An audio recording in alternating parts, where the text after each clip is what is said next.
तो ये वाला हम क्या पढ़े कि all matter is made up of very small particles, different molecules have different arrangement of this particles.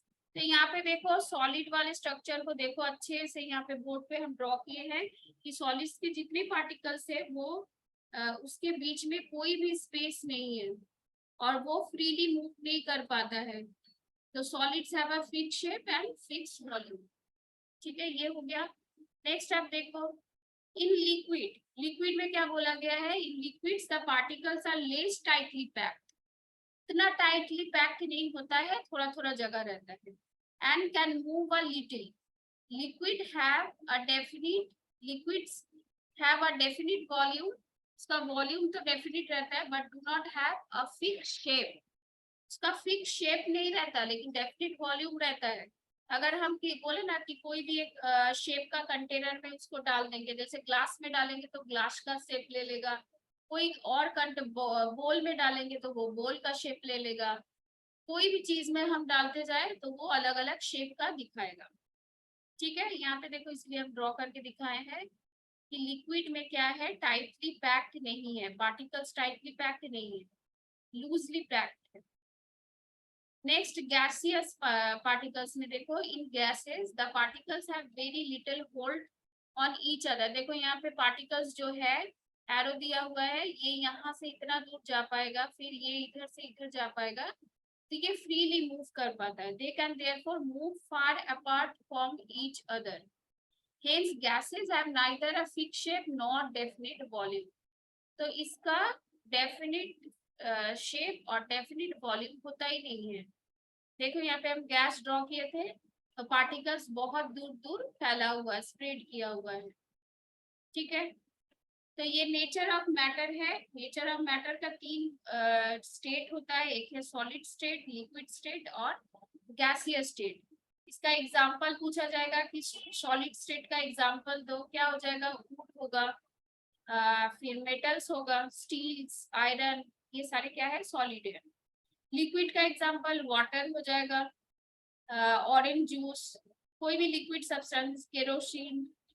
Gases में क्या हो जाएगा, सीएनजी, एलपीजी, ये सारे गैसेस, या ऑक्सीजन, नाइट्रोजन, ये गैसेस क्या है कि गैसियस स्टेट में ही रहता है। अब नेक्स्ट पेज में चले जाओ, नेक्स्ट पेज में देखो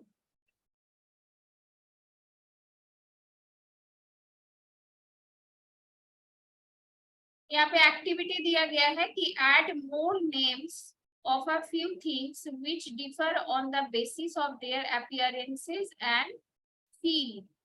जैसे कोई चीज को हम ऐसे फील कर रहे हैं, स्किन से टच कर रहे हैं, तो ये रफ है या पॉलिश्ड है या स्मूथ है, ये हम लोग उसको टच करके समझ सकते हैं। या कोई चीज लस्चरियस है, लस्चरियस मतलब चमकना, ठीक है, और डल मतलब नहीं चमकता, जैसे ये चमक नहीं रहा है, डस्टर नहीं चमक रहा है, लेकिन हम मिरर अगर दिखाते तो चमकता, या कोई स्टील का प्लेट अगर दिखाते तो वो चमकता। तो यहाँ पे क्या लिखना है, पॉलिश्ड मार्बल, तो ये क्या होता है, स्मूथ होता है, और पॉलिश्ड मार्बल चमकता है तो लस्चरियस होगा। सैंड पेपर क्या है, रफ है, और ये क्या होता है, डल होता है। ऐसे ही और दो थिंग्स का नाम लिखना, जो क्या होता है, स्मूथ होता है या रफ होता है लिखोगे, और लस्चरियस या डल होता है, ये लिखना है। ठीक है, अच्छा यहाँ तक किसी को प्रॉब्लम नहीं है, बताओ, अनम्यूट कर दे किसी को, चैतन्य अनम्यूट योरसेल्फ। Yes ma'am. यहाँ तक सबको क्लियर है? Yes ma'am. क्लियर है ना, व्हाट इज मैटर, मैटर का थ्री स्टेट्स, यस फिर मैम। मटेरियल्स कितने टाइप के होते हैं, सबको क्लियर है? Yes ma'am. है ना, okay, mute yes yourself, ma'am, you can ask me. Mute yourself. Next है ट्रांसपेरेंसी। ट्रांसपेरेंसी क्या होता है, it is the property of a material to allow light to pass through it, is called transparency. ठीक है, एक अगर हम क्या करें, एक कोई ग्लास ले ले जो कांच का बना हुआ है, ठीक है, उसको अगर हम दिखाएंगे तुम लोगों को तो क्या होगा, ग्लास का आर पार दिखेगा, इस साइड भी दिखेगा, उस साइड भी दिखेगा। तो ये क्या होता है, ट्रांसपेरेंसी मतलब एक प्रॉपर्टी है the property of the material to allow light to pass through them. तो ग्लास क्या कर रहा है, अपने यहाँ से लाइट आ रहा है और इधर से पास हो जा रहा है, तो वो उसका प्रॉपर्टी है कि ग्लास से हम लोग देख पाते हैं, इधर भी देख पाते हैं उधर भी देख पाते हैं।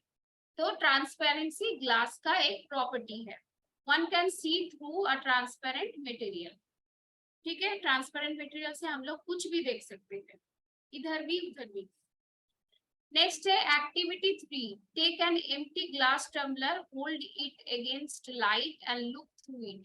जैसे तुम लोग भी ये कर सकते हो, एक कैंडल को यहाँ पे जला ये करोगे, कैंडल को प्लेस करोगे और एक ग्लास ले लोगे कांच का। अगर टम्बलर को ऐसे करोगे लाइट के सामने, तो क्या देखोगे कि तुम कैंडल को देख पाओगे, इधर से कैंडल को देख पा रहे हो। मतलब क्या है कि कैंडल का लाइट तुम तक आ रहा है। ठीक है, तो यहाँ पे क्या पूछा गया, can you see the light on the other side of the tumbler. तो तुम लोग क्या लिखोगे, यस, हम लोग देख पाएंगे। यहाँ पे लिखा हुआ है क्या, देखो, glass is a transparent material as the light can pass through it. Glass क्या है, ट्रांसपेरेंट मटेरियल है। क्यों, क्योंकि उसके अंदर से लाइट पास होता है। अब तुमको कोई क्वेश्चन पूछेगा कि व्हाई ग्लास इज ट्रांसपेरेंट, तो तुम लोग क्या बोलोगे, glass is a transparent because the light can pass through it. Glass के अंदर से लाइट पास हो जाता है, इसीलिए हम लोग ट्रांसपेरेंट देखते हैं। Pure water, air and thin sheet of polythene. जैसे यहाँ पे प्योर एयर से भरा हुआ है, इस जगह पे प्योर एयर है, तो प्योर एयर है इसीलिए ट्रांसपेरेंट है, इसीलिए क्या है, हम लोग देख पा रहे हैं आर पार। इधर भी क्या है, देख पा रहे, उधर भी देख पा रहे। अगर यहाँ पे हम क्या करते, एक ब्लैक बोर्ड को खड़ा करवा देते, तो क्या होता, तुम लोग हमको नहीं देख पाते या हम तुम लोगों को देख नहीं पाते। ठीक है, तो वहां से क्या होगा, लाइट पास ही नहीं करेगा, ब्लैक बोर्ड पे ही लाइट आके अटक जाएगा, इधर नहीं जा पाएगा। Some materials do not allow light to pass through them. Such materials are called opaque materials. इस ऐसे materials को क्या बोला जाता है, opaque materials। ठीक है, जैसे मेरा ये मोबाइल है, मोबाइल को अगर हम मेरे फेस के सामने ऐसे ढक दिए तो मेरा फेस नहीं दिखेगा, तो क्या हो रहा है कि लाइट यहाँ पे ब्लॉक हो रहा है। उस चीज को क्या बोलेंगे हम लोग, opaque object. Thick plastic sheet, blackboard, wall are some example of opaque materials. ये सारे क्या होता है, ओपेक मटेरियल्स होता है। एक्टिविटी 4 में आ जाओ। एक्टिविटी 4 में वही बोला गया है कि take a piece of wood, एक पीस ऑफ वुड लोगे और लाइट के सामने ऐसे पकड़ोगे, तो क्या होगा, दिखेगा नहीं लाइट। तो ये क्या चीज है, ये ओपेक ऑब्जेक्ट है। ठीक है, can you see the light, तो तुम लोग लिखोगे no, because it is a opaque object. ठीक है, यहाँ तक सबको समझ में आया होगा। नेक्स्ट पेज देखो, अब है floating and sinking. Materials which are lighter than water generally float over it। देखो यहाँ पे एक एक्टिविटी दिया गया है, एक ग्लास लोगे, उसमें पानी भर दोगे और पेपर को कट करके और पेपर का जो पीसेस है वो पानी में डाल दो, तो क्या होगा कि वो फ्लोट करेगा, सिंक नहीं होगा। सिंक मतलब क्या है, डूब जाना, फ्लोट मतलब तैरना। तो पेपर का जो टुकड़ा जब दोगे तो क्या होगा, पेपर फ्लोट करने लगेगा। ठीक है, नीचे नहीं जाएगा वाटर के। क्यों, क्योंकि paper is a lighter than water, paper का वेट वाटर से कम होता है। ठीक है, इसीलिए हम लोग क्या करते हैं, बारिश में कागज का नाव बना के और ऐसे ये कर देते हैं, छोड़ देते हैं, तो वो तैरते तैरते जाता है। तो take some water in a mug, drop some piece of ice, ice का पीसेस भी डाल सकते हो इन द वाटर। तो क्या देखोगे, what do you observe, the ice pieces float on the water because they are lighter than the water। Ice क्यों तैरता है, तुम लोग बोलोगे तो एक ही चीज से बना हुआ है, आइस भी और वाटर भी। लेकिन आइस क्या होता है, तैरता है, फ्लोट करता है, लेकिन वाटर क्या है, हेवियर है। तो वाटर का जो डेंसिटी है वो ज्यादा है और जो आइस है उसका डेंसिटी कम हो जाता है, वो लाइटर हो जाता है, इसीलिए वो फ्लोट करता है। Materials which are heavier than water generally sink in it। कोई भी चीज क्या होगा, वाटर से ज्यादा वेट का होगा तो वो धीरे धीरे नीचे चला जाएगा। ठीक है, तो एक्टिविटी में वही दिया गया है कि मार्बल पीबल्स ले लोगे और मग के पानी में डालोगे एक एक करके तो देखोगे कि पीबल्स धीरे धीरे सिंक हो रहा है। एक को फेंकोगे तो सिंक हो जाएगा, फिर दूसरा को फेंकोगे वो भी सिंक हो जाएगा। क्यों हो जाता है? Because they are heavier than the water. ठीक है, ये क्या होता है? हेवियर होता है। ठीक है, यहाँ तक समझ में आया? तो ये सारा क्या है? मटेरियल्स का प्रॉपर्टीज है। मटेरियल्स क्या होता है? अपीयरेंस और फील। फील करके हम लोग समझ सकते हैं कि ये स्मूथ है कि रफ है, चमकने वाला है, लस्टरियस है कि डल है, ये हम लोग समझ सकते हैं। और नेक्स्ट क्या पढ़े? ट्रांसपेरेंसी। वो क्या करता है? अपने थ्रू लाइट पास करता है कि नहीं? अगर पास करेगा तो ट्रांसपेरेंट होगा, अगर नहीं करेगा तो क्या होगा? ओपेक होगा। ट्रांसपेरेंसी के बाद में हम लोग क्या पढ़े फिर? Floating and sinking. कोई कोई मटेरियल्स होता है जो वाटर से लाइटर होता है, वो फ्लोट करेगा। कुछ कुछ मटेरियल्स क्या होता है जो वाटर से हेवियर होता है, वो सिंक हो जाएगा। नेक्स्ट है डिफ्यूजन। डिफ्यूजन मतलब ये होता है the property of mixing particles of two materials. कोई भी मटेरियल्स है, उसका जो पार्टिकल्स है, ठीक है, वो अपने आप खुद ब खुद मिक्स हो जाएगा। It is called diffusion. ठीक है, जैसे क्या होता है, कोई एक घर में हम अगरबत्ती जला दिए और अगरबत्ती का जो ये है स्मेल है, नाइस स्मेल है, वो चारों घर मतलब घर पे देखोगे फैल जाता है, स्प्रेड कर जाता है। सब कोई हम लोग अगरबत्ती का स्मेल महसूस कर पाएंगे कि कोई जगह अगरबत्ती जल रहा है। तो ये किस चीज से स्मेल इधर से उधर जा रहा है, ये तो समझना होगा। किस चीज से जा रहा है? डिफ्यूजन से जा रहा है। क्योंकि गैसेस के जो पार्टिकल्स होता है वो फ्रीली मूव करता है बहुत दूर दूर, यहाँ से लेके इस घर से लेके दूसरे घर तक वो मूव करने लगेगा। तो इसीलिए अगरबत्ती का स्मेल भी क्या होगा? मूव करने लगेगा। तो इसी प्रॉपर्टी को क्या बोला जाता है? डिफ्यूजन।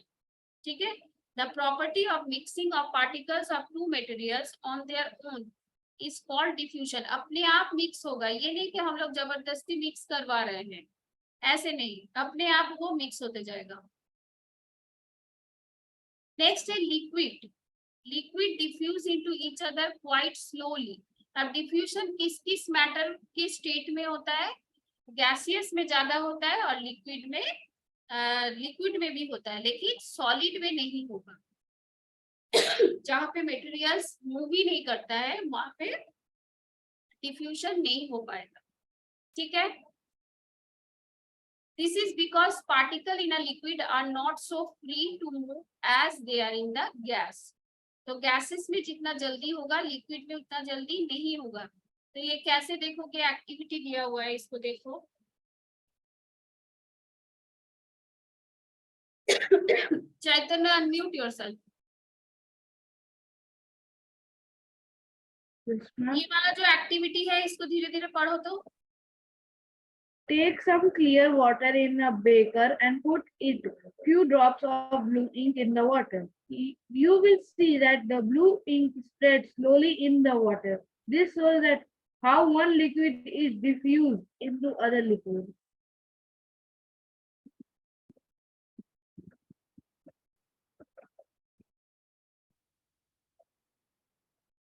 I'm done. हाँ, ओके। अब देखो यहाँ पे क्या होता है, टेक सम क्लीन वाटर। एक जो कंटेनर है उसमें क्या करोगे? क्लीन वाटर लोगे, जैसे तुम बोले put a few drops of blue ink. Blue ink तो सबके पास होगा, तो ब्लू इंक उसमें डाल दोगे तो क्या होगा? क्या ऑब्जर्व करोगे तुम लोग? बोलो, कौन बताओगे? हर्ष, रंजन बताओ, अनम्यूट योरसेल्फ। हर्ष बताओ क्या होगा अगर वाटर में ब्लू मैम इंक? हाँ बोलो। मैम अगर वाटर में हम लोग ब्लू डालेंगे ना मैम, तो वो पूरा वाटर जो रहेगा वो ब्लू हो जाएगा। कैसे होगा? धीरे धीरे होगा या स्पीड में, जल्दी जल्दी? धीरे धीरे मैम। धीरे धीरे होगा, यही सुनना चाह रहे थे। Mute yourself. तो क्या होगा, गैसियस में जैसे जल्दी जल्दी हो जाता है, लेकिन लिक्विड में क्या होगा? यही बोलने के लिए पूछ रहे थे कि अगर इंक फेंकोगे, पहले क्या होगा? जिस जगह पे इंक गिरेगा उस जगह का कलर ब्लू हो जाएगा, फिर क्या होगा, देखो यहाँ पे दिया हुआ है पिक्चर में, अच्छे से देखो, जिस जहां पे तुम फेंके हो वहां पे सिर्फ ब्लू होगा, फिर धीरे धीरे ब्लू कलर स्प्रेड होते जाएगा, फिर धीरे धीरे और रख दोगे तो क्या होगा, पूरा वाटर ही ब्लू कलर का हो जाएगा। तो यही बोल रहे थे कि लिक्विड में स्लोली डिफ्यूज होता है, क्यों, क्योंकि लिक्विड में बहुत लिमिटेड पार्टिकल का फ्री स्पेस रहता है, उतना ज्यादा स्पेस नहीं रहता जैसे गैस में रहता है। अब देखो यहाँ पे क्या दिया हुआ है, solids do not diffuse with each other, solid कभी भी डिफ्यूज नहीं होता because their particles are held tightly and can not move freely, क्योंकि सॉलिड्स का जो पार्टिकल्स होता है वो कभी भी मूव ही नहीं कर पाएगा फ्रीली। ठीक है, for example sand and stones, एक सैंड ले लिए थोड़ा सा और उसमें स्टोन मिला दिए, तो वो कभी भी मिक्स होगा, कभी नहीं मिक्स होगा, होगा कभी, कभी नहीं होगा। लेकिन अगर इंक और वाटर एक साथ मिक्स कर दोगे तो वो अपने आप मिक्स होते जाएगा। या क्या करोगे, कोई एक गैस दिखने वाला अगर गैस होता है, गैस तो इनविजिबल होता है, वही अगरबत्ती वाला ही एग्जांपल सही है, अगर अगरबत्ती जलाओगे तो क्या होगा, धीरे धीरे देखोगे चारों तरफ स्प्रेड होते जा रहा है, जो स्मोक होता है ना वो चारों तरफ धीरे धीरे देखोगे फैलने लगता है, तो ये ज्यादा जल्दी होता है। नेक्स्ट एक्टिविटी है activity 9, take some clean water in a glass, in a gas jar, glass होगा यहाँ पे, take some clean water in a glass jar and place it on a table, glass jar मतलब transparent एक glass ले लिए कांच का बना हुआ, उसमें हम वाटर ले लिए, drop a few crystal of potassium permanganate, potassium permanganate मिलता है, ठीक है, और पोटेशियम परमंगनेट जब दांत में दर्द होता है तो उससे हम लोग ये करते हैं, माउथ वॉश करते हैं, तो क्रिस्टल ऑफ पोटेशियम परमंगनेट वाटर में डाल दोगे तो ये पर्पल कलर का होता है, तो क्या देखोगे, you will see that pink colour spread slowly in water, purple colour जब एक जगह पे गिराओगे तो पर्पल कलर लगेगा, जब वो धीरे धीरे घुलने लगेगा वाटर में तो धीरे धीरे क्या हो जाएगा, पिंक कलर का हो जाएगा। This shows diffusion of a solid in a liquid, तो ये क्या दिखाता है कि सॉलिड भी लिक्विड में मिक्स हो जाता है, ऐसा नहीं कि लिक्विड और लिक्विड ही मिक्स होगा, सॉलिड के साथ लिक्विड का भी मिक्स होता है, लेकिन लिक्विड होना चाहिए, दोनों सॉलिड होगा तो कैसे मिक्स होगा, नहीं हो पाएगा। जैसे सैंड और पीबल्स बताए, सैंड और स्टोन्स बताए, वो नहीं मिक्स होगा कभी भी। या कोई भी दो मेटल्स को रख दो, स्टील और आयरन को रख दो, कभी भी मिक्स होगा, होगा ही नहीं, क्योंकि उसका पार्टिकल्स इसके साथ मिक्स ही नहीं होगा, दोनों अलग अलग रहेगा। ठीक है, यहाँ तक हो गया। अब देखो डिसोल्यूशन, डिसोल्यूशन क्या होता है, when one substances mixes completely with another substances to give a clean solution, जैसे वाटर में हम नमक डाल दिए, सॉल्ट डाल दिए और उसको ऐसे स्टीयर कर दिए, तो फिर उसके बाद कोई समझ पाएगा कि ये क्लियर वाटर है और ये नमक वाला पानी है, कोई नहीं समझ पाएगा जब भूल जाएगा। अब टेस्ट करके हम लोग बता सकते हैं कि क्या पानी है, ये नमक वाला पानी है कि ये क्लीन पानी है। ठीक है, तो इस चीज को क्या बोला जाता है, डिसॉल्व हो गया, और the property by which a substances dissolve in another substances is called dissolution, जब कभी भी कोई भी चीज एक के साथ दूसरा मिक्स हो जाता है और पता ही नहीं चलता, उसको क्या बोला जाता है, डिसोल्यूशन, कंप्लीटली मिक्स हो जाता है। ठीक है, अब है dissolution of solids in water, some solid dissolve in water and some do not dissolve, कुछ कुछ सॉलिड डिसॉल्व हो जाता है और कुछ डिसॉल्व नहीं होता। अब एक्टिविटी करके हम लोग देखेंगे, बहुत सारा एक्टिविटी है इस चैप्टर में। देखो एक्टिविटी 10 में तीनों टेस्ट ट्यूब लिए, एक टेस्ट ट्यूब में 1 मार्क किए, 2 3, इसमें क्या डालोगे, सॉल्ट डालोगे, इसमें सैंड डालोगे और इसमें शुगर डालोगे। ठीक है, उसके बाद तुम लोग शेक करोगे, इसको शेक करोगे या स्टीयर करोगे स्पून से, क्या देखोगे, ये जो नंबर 1 है इसमें हम सॉल्ट डाले थे तो ये पूरा मिक्स हो जाएगा। ठीक है, और इसमें हम डाले थे सैंड, पूरा सैंड डाले थे, तो सैंड क्या होगा, स्टीयर करोगे तो थोड़ा सा लगेगा कि घुल रहा है, लेकिन क्लियर सोल्यूशन नहीं बनाएगा। फिर थोड़े देर बाद क्या हो जाएगा, नीचे सिंक हो जाएगा, नीचे डिपोजिटेड हो जाएगा, डिपोजिटेड मतलब जम जाएगा। नेक्स्ट है शुगर डालोगे, इसमें शुगर डालोगे तो क्या होगा, ये भी सोल्यूशन डिसॉल्व हो जाएगा, मतलब घुल जाएगा पूरा। ठीक है, तो इससे हम लोग को क्या पता चलता है कि एक सॉल्यूबल सब्सटेंसेस होता है और एक होता है इनसॉल्यूबल सब्सटेंसेस। एक सब्सटेंसेस क्या होता है कि पूरा पानी में घुल जाता है, और एक सब्सटेंसेस ऐसा होता है जो पानी में कभी नहीं घुलता। ठीक है, जो घुल जाता है उसको क्या बोलेंगे, सॉल्यूबल सब्सटेंसेस। उसका एग्जाम्पल क्या हो जाएगा, वाटर इन द सॉल्ट या वाटर इन अ शुगर। अगर वाटर में शुगर और सॉल्ट डालेंगे तो क्या होगा, वो तो पूरा डिसॉल्व हो जाएगा। लेकिन वही चीज अगर हम सैंड डाल दे तो वाटर में कभी भी नहीं डिसॉल्व होगा, या पीबल्स डाल दे तो कभी भी नहीं डिसॉल्व होगा। ठीक है, तो यहाँ तक समझ में आया सबको, कोई प्रॉब्लम नहीं ना है? Sorry, unmute yourself.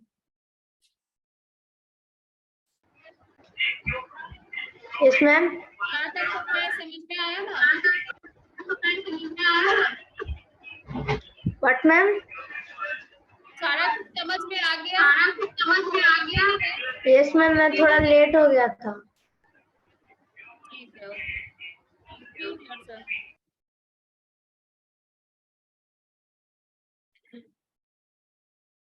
हर्ष रंजन बताओ तो अनम्यूट योरसेल्फ। सॉल्यूबल सब्सटेंसेस का एग्जांपल दो तो। Soluble example salt and salt. Very good. Insoluble का बताओ। अच्छा ठीक है, तुम म्यूट कर लो, म्यूट योरसेल्फ। चैतन्य बताओ। मैम इनसॉल्युबल का हो जाएगा ma'am sand, rock, ginger etcetera. हाँ, सैंड हो जाएगा, पीबल्स हो जाएगा, जो घुलेगा ही नहीं, जो सॉल्यूबल ही नहीं है। Yes ma'am.